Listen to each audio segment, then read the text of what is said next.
विजय पाना ही है। अगर जनता आपकी पार्टी को सर्वसम्मति से चुनाव में चुन ले और आप प्रधानमंत्री चुन लिए जाएं, तब आपका पंजाब समस्या की तरफ सबसे पहला कदम क्या होगा? लाली जी, आपके मुंह में घी शक्कर, लेकिन मैं ख्याली पुलाव नहीं पकाता, मैं दिन में सपने नहीं देखता, मैं किसी पद के लिए राजनीति में नहीं आया। जनता शासन के दौरान भी हमने किसी पद के लिए लड़ाई नहीं की। जनता पार्टी की एकता को बनाए रखने के लिए हमने सबसे ज्यादा कुर्बानी की, सबसे ज्यादा कोशिश की। लेकिन अगर कोई नई सरकार देश में बनती है तो पंजाब समस्या को हल किया जा सकता है। सबसे बड़ी समस्या है फिर से विश्वास पैदा करने की। आज पंजाब में रहने वाले हर वर्ग का विश्वास हिल गया है। इस विश्वास को कैसे कायम किया जाए? अगर नई सरकार लोगों के भारी समर्थन से चुनकर आती है, जैसा कि राजीव सरकार चुनकर आई थी। राजीव सरकार की विफलता से मैं खुश नहीं हूं, मैं दुखी हूं। इतनी जल्दी उसने जनता का विश्वास खो दिया। लेकिन सरकार है, समस्याओं को हल करने की जिम्मेदारी अभी भी उसी की है। लेकिन जैसा मैंने कहा, एक साथ हमें कई कदम उठाना पड़ेंगे। एक तो आतंकवादियों से दृढ़ता से निपटना पड़ेगा और दूसरे राजनीतिक समाधान खोजना पड़ेगा। सब दलों को साथ लेकर चलना पड़ेगा। लेकिन आज की स्थिति में यह संभव नहीं है। वर्तमान सरकार पंजाब की समस्या को हल कर सकेगी, इसकी मुझे कोई संभावना नहीं दिखाई देती। अब तो वर्तमान सरकार स्वयं एक समस्या बन गई है। इस समस्या को देश कैसे हल करेगा, इस पर विचार करने की जरूरत है। स्वीडन से हुई आर्म डील का बहुत बड़ा आजकल हमारे हिंदुस्तान में एक कांड समचा हुआ है। इसमें हमारे देश के प्रधानमंत्री का नाम इस गंध में उछाला जा रहा है। ऑपोजिशन पार्टी इसका पूरा फायदा उठा रही है, लेकिन कोई ठोस प्रमाण सामने नहीं आ रहा। इस बात का ठोस प्रमाण प्रस्तुत हो चुका है कि स्वीडन से तोपों की खरीद में 50 करोड़ रुपए से ज्यादा कमीशन के रूप में दिया गया। ये ऑडिट ब्यूरो की रिपोर्ट से साफ है। ये कमीशन किसे दिया गया? क्या एक व्यक्ति ने ये कमीशन लिया? क्या सरकार को पता था ये कमीशन दिया जा रहा है? अगर पता था तो उसने रोका क्यों नहीं? वो व्यक्ति भारत छोड़कर कैसे चला गया? उसे भारत में रोका जा सकता था।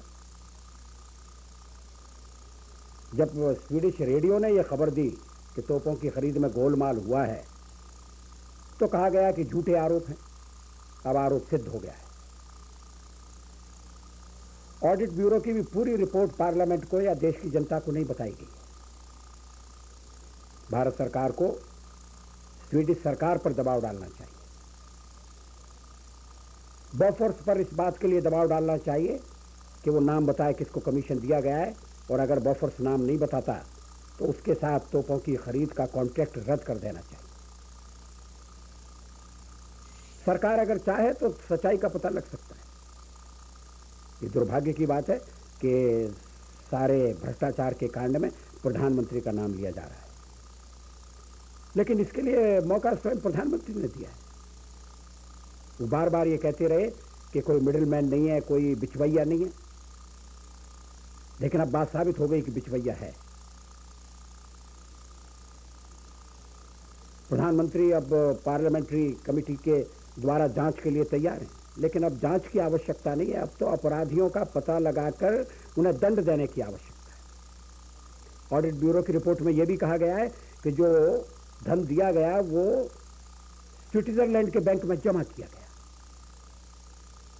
अगर फिलिपाइन स्विट्जरलैंड के बैंक में मार्कोस के जमा किए हुए धन के बारे में पता लगा सकता है और इस संबंध में स्विट्जरलैंड के साथ एक संधि कर सकता है, तो भारत सरकार क्यों नहीं कर सकती?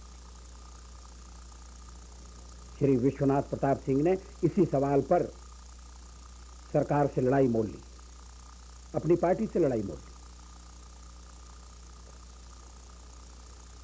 विदेशों में भारतीयों ने बड़ी मात्रा में धन जमा किया हुआ है। किसका धन है? वे भारतीय अपराधी हैं, उनके खिलाफ कार्रवाई होनी चाहिए।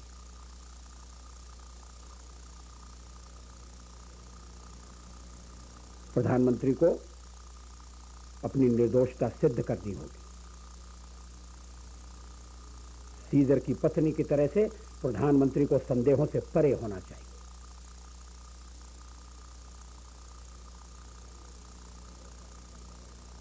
और ये आरोप का खंडन करने से नहीं होगा, ये व्यवहार से होगा, आचरण से होगा। आज के कुछ कनेडियन अखबारों में ये हमने पढ़ा वाजपेयी साहब कि अमिताभ बच्चन ने एमपी पद से इस्तीफा दे दिया है। क्या आप समझते हैं कि इस कांड में उनका भी कोई हाथ है?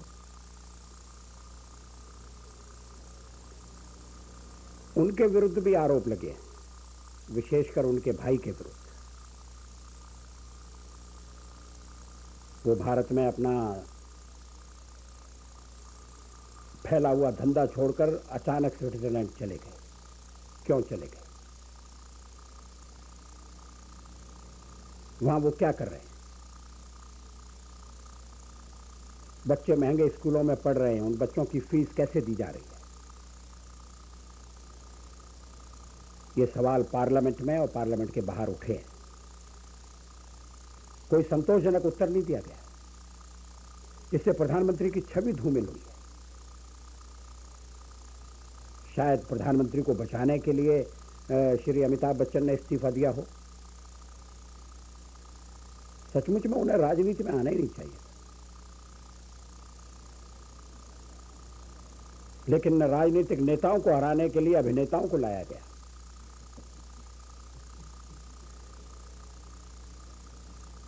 बहुगुणा जी को परास्त करने के लिए अमिताभ को मैदान में उतारा गया। अगर मैं दिल्ली से चुनाव लड़ता तो शायद अमिताभ बच्चन मेरे खिलाफ खड़े होते। चुनाव के पहले पत्रकारों ने मुझसे पूछा था कि अगर अमिताभ बच्चन आपके खिलाफ चुनाव लड़ते हैं तो आप क्या करेंगे? मैंने कहा मुझे रेखा से प्रार्थना करनी पड़ेगी कि वो हमारी तरफ से लड़ें। मैं अभिनेताओं का सामना तो नहीं कर सकता।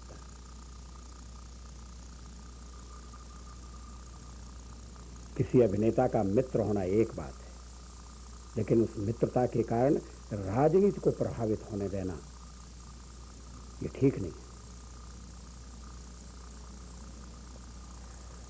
अभी हाल ही में 174 भारतीयों की लावारिस बोट कनाडा के तट पर आकर खड़ी हो गई। प्रेस ने इसे इन 174 लोगों को रेफ्यूजी का नाम दे डाला। मैं जानना चाहूंगा कि आपकी नजर में ये लोग कौन हैं? ये भारत से भागे हुए लोग हैं। शायद इसलिए भागे हैं कि भारत में इनकी तलाश थी। तलाश इसलिए थी कि ये आपत्तिजनक कार्रवाइयों में ग्रस्त थे। ये सीधे भारत से नहीं आए। ये पहले पश्चिम जर्मनी, बेल्जियम, हॉलैंड का दरवाजा खटखटाते रहे। इन देशों की सरकारें भी लोकतांत्रिक सरकारें हैं। इन देशों में रिफ्यूजी के लिए आश्रय का प्रबंध है, लेकिन शर्त यह है कि रिफ्यूजी सचमुच में रिफ्यूजी होना चाहिए। रिफ्यूजी का बाना धारण करके अगर कोई आतंकवादी या आपत्तिजनक व्यक्ति किसी देश में प्रवेश करना चाहे, डेरा डालना चाहे और फिर उस देश में डेरा डालकर उस देश को अपनी गैरकानूनी कार्रवाइयों का अड्डा बनाना चाहे, तो कोई भी लोकतांत्रिक सरकार, कोई भी सरकार इसकी इजाजत नहीं देगी। शायद इसीलिए ये लोग किसी और देश में नहीं टिक पाए।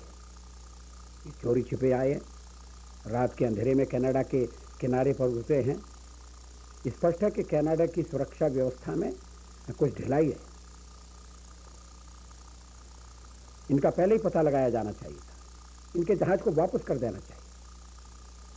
लेकिन अब वो आ गए हैं तो कनाडा के कानून के अनुसार उनके साथ बर्ताव होगा। मैं तो कनाडा की सरकार से केवल इतना ही कहना चाहता हूं कि 174 लोगों का और रिफ्यूजी का दर्जा दिया जाए या न दिया जाए, इसका मामला नहीं है।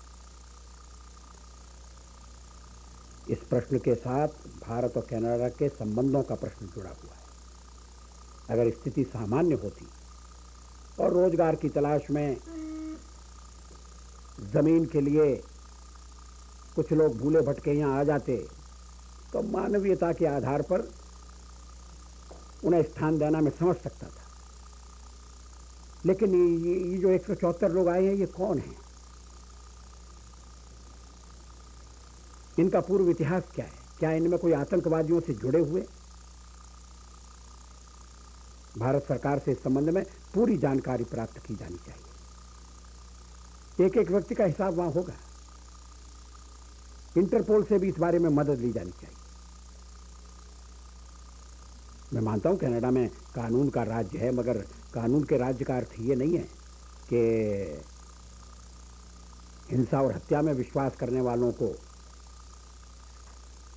डेरा जमाने की छूट दे दी जाए। मैं आशा करता हूं कि कनाडा की सरकार इस संबंध में दृढ़ता का परिचय देगी। थोड़े ही दिनों में वैंकूवर में राष्ट्रमंडलीय देशों का सम्मेलन होने वाला है। हमारे प्रधानमंत्री उस सम्मेलन में भाग लेने के लिए आएंगे। उनकी सुरक्षा का सवाल खड़ा होगा। क्या उसी सम्मेलन को ध्यान में रखकर ये लोग इस समय आए? क्या इनके पीछे और भी लोग आने वाले हैं? अगर कनाडा के कानून में कोई कमी है, खामी है, तो उसको दूर किया जाना चाहिए। व्यक्तिगत स्वाधीनता का यह अर्थ नहीं हो सकता कि हम अपने देश में हर तरह के लोगों को आने की छूट दे दें।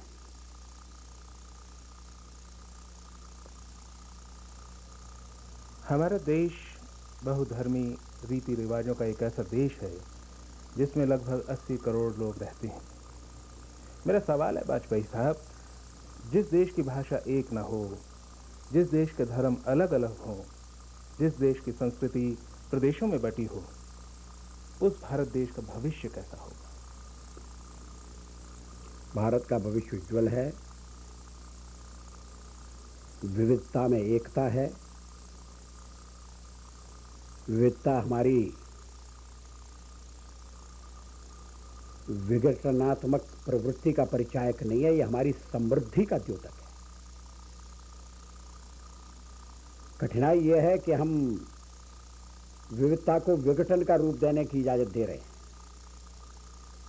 विविधता को कायम रखते हुए हमें एकता के सूत्रों को मजबूत करना चाहिए। अगर इसमें कोई सबसे बड़ा गुनाहगार है तो स्वार्थी राजनीति गुनाहगार है। अनेक भाषाएं हैं, मगर सब भाषाओं में व्यक्त होने वाले भाव एक हैं।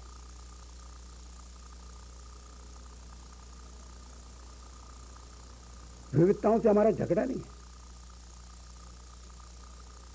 हम चाहते हैं राष्ट्रभाषा के रूप में भारत में हिंदी चले, लेकिन हिंदी का झगड़ा तमिल से नहीं है।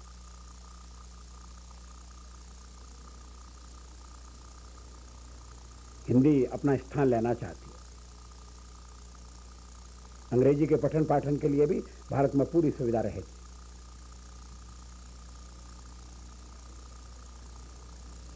अपनी विविधता को कायम रखते हुए हम एकता और अखंडता को सुरक्षित रखें, इस बात की आवश्यकता है। हमारी संस्कृति सर्वसंग्राहक है, समन्वयवादी। दुनिया में और कोई देश ऐसा नहीं है जो हजारों साल से अपने जीवन प्रवाह को अखंड रूप में बनाए रख सका है। कहाँ है माया संस्कृति, कहाँ है इनका संस्कृति, कहाँ है रोम, कहाँ है यूनान। प्राचीन चीन का रूप बदल गया। ब्रिटेन के मूल निवासी अब ब्रिटेन में नहीं रहते। बाहर से आए हुए लोगों ने ब्रिटेन पर आधिपत्य जमा रखा है। कनाडा में, अमेरिका में भी पुरानी संस्कृतियां थी, पुराने लोग थे। लेकिन भारत गर्व के साथ दावा कर सकता है कि वेदों की रचना के पहले से लेकर अभी तक हमारा जीवन प्रवाह खंडित नहीं हुआ है। जो आए उनका हमने स्वागत किया, उन्हें हमने हजम किया, उन्हें हमने अपना बनाया, उन पर अपना रंग चढ़ाया।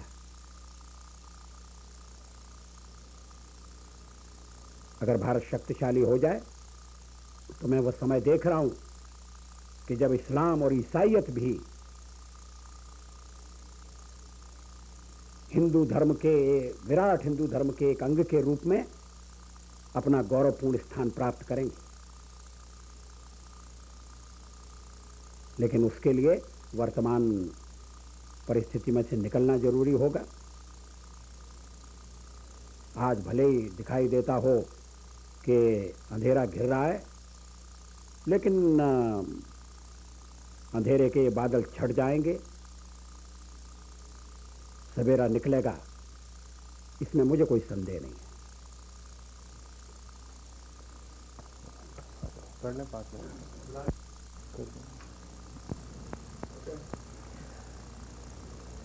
एक सवाल प्रेस से ताल्लुक है कि हमारा देश जैसे कि प्रजातंत्र राज्य की नींव पर खड़ा है, जहाँ पर प्रेस को पूरी आज़ादी है, जो चाहे वो लिखें, जहाँ के लीडर, जहाँ के धर्म नेता जो चाहें वो कह सकते हैं और भड़का सकते हैं पब्लिक को।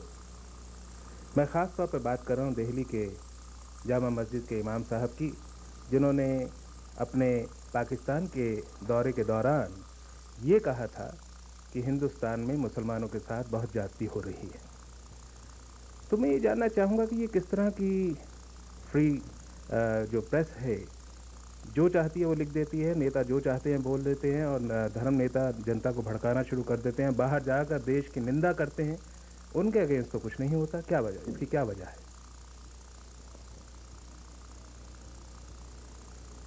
स्वतंत्रता कभी कभी उच्छृंखलता में बदल जाती है, आजादी बेलगाम हो जाती है। लेकिन स्वतंत्रता का कुछ लोग कुछ समय के लिए दुरुपयोग कर रहे हैं, इसलिए हम स्वतंत्रता को हमेशा के लिए समाप्त करना स्वीकार नहीं कर सकते। मुझे याद है पंडित जवाहरलाल नेहरू ने एक बार कहा था कि मुझे मालूम है प्रेस की स्वाधीनता का दुरुपयोग होता है, मगर मैं किसी भी कीमत पर सेंसरशिप लागू नहीं करूंगा। वैसे हिंदुस्तान में कानून है जिनके अंतर्गत लोगों को भड़काने वालों के विरुद्ध कार्रवाई हो सकती है। शाही इमाम के खिलाफ मुकदमे दर्ज हुए हैं। सरकार में अगर इच्छा शक्ति है तो इस तरह के भड़काने वाले, भाषण देने वालों के विरुद्ध कार्रवाई की जा सकती है। अगर इच्छा शक्ति नहीं है तो कानून रखा रहेगा, आलमारी की शोभा बढ़ाता रहेगा। लेकिन लोकतंत्र में हमें जनता की शक्ति पर अंतिम रूप से निर्भर करना होता है। अंग्रेजी में कहावत है, कुछ लोगों को कुछ समय के लिए बेवकूफ बनाया जा सकता है, कुछ लोगों को बहुत समय के लिए बेवकूफ बनाया जा सकता है, मगर सब लोगों को सब समय के लिए भड़काया नहीं जा सकता, भरमाया नहीं जा सकता। अंततोगत्वा लोगों की समझ पर, सोच पर भरोसा करना पड़ेगा। इसमें थोड़ी देर लग सकती है, लेकिन लोकतंत्र का रास्ता लंबा रास्ता है। लोकतंत्र की चक्की धीमी चलती है मगर बारीक पीसती है। तो किसी भी स्थिति में हमें लोकतंत्र को निष्प्रभावी नहीं बनाना चाहिए। हाँ, उसके चलते लोकतांत्रिक मूल्यों को, स्वतंत्रता को कायम रखते हुए जो देश को तोड़ना चाहते हैं, जो भाई भाई को लड़ाना चाहते हैं, जो मजहब के नाम पर विघटन फैलाना चाहते हैं, उनके खिलाफ कार्रवाई की जा सकती है और कार्रवाई की जानी चाहिए। क्या पंजाब के आतंकवादी भविष्य में खालिस्तान को साकार रूप दे सकेंगे? कभी नहीं। खालिस्तान कभी नहीं बनेगा। खालिस्तान हमेशा नारों में रहेगा। भारत की भूमि पर खालिस्तान कायम नहीं होगा। किसी भी कीमत पर भारत के और टुकड़े नहीं होने दिए जाएंगे। कितना भी बलिदान क्यों न देना पड़े, भारत को खंडित करने की किसी भी साजिश को कामयाब नहीं होने दिया जाएगा। एक बार देश का विभाजन हो गया, वो दुर्भाग्यपूर्ण समय था। हम स्वाधीन होने की इच्छा से भी प्रेरित थे, नेतृत्व दुर्बल था, साम्राज्यवाद की साजिश थी। लेकिन सबसे बड़ी बात यह थी कि अखंडता के लिए जीने और मरने वाले उस समय राजनीति में नहीं थे। उदाहरण के लिए मैं और मेरे साथी कॉलेज के विद्यार्थी थे। अभी तक हमारे दिलों से ये टीस गई नहीं है कि हमने भारत का विभाजन क्यों हो जाने दिया। विभाजन से कोई समस्या नहीं, मुस्लिम समस्या का भी समाधान नहीं है। पाकिस्तान में लोकतंत्र नहीं है, सैनिक तानाशाही। बांग्लादेश भी सैनिक तानाशाही के पाटों में पिस रहा है। अब हम किसी को देश को तोड़ने की इजाजत नहीं देंगे। मैं कनाडा में रहने वाले भारतीय भाइयों और बहनों को आश्वासन देना चाहता हूं, हर कीमत पर भारत की एकता और अखंडता की रक्षा की जाएगी। भारत माता की मूर्ति को अब खंडित नहीं होने दिया जाएगा। आप भरोसा रखिए, विश्वास रखिए। भारत की स्थिति के बारे में आपकी चिंता स्वाभाविक है, लेकिन भारत के उज्जवल भविष्य में आपका विश्वास किसी भी तरह से डिगना नहीं चाहिए। आखिर में एक सवाल, आतंकवादियों की हिट लिस्ट में आपका नाम है, क्या आपको मौत से खौफ नहीं?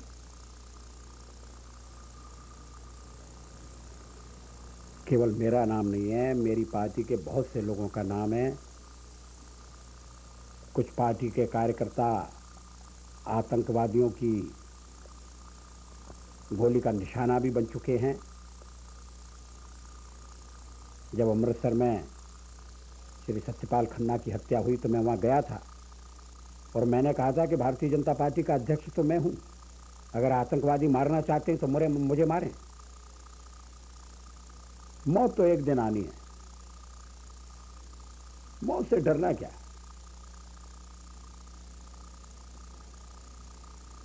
आतंकवाद का अगर निशाना बनना पड़ा तो मरते मरते परमात्मा से ये प्रार्थना करेंगे कि फिर से भारत में जन्म दे, जिससे आतंकवाद पर विजय प्राप्त करके हम भारत को अखंड और अजेय बना सकें। बहुत बहुत शुक्रिया वाजपेयी साहब आपके इस शानदार इंटरव्यू का।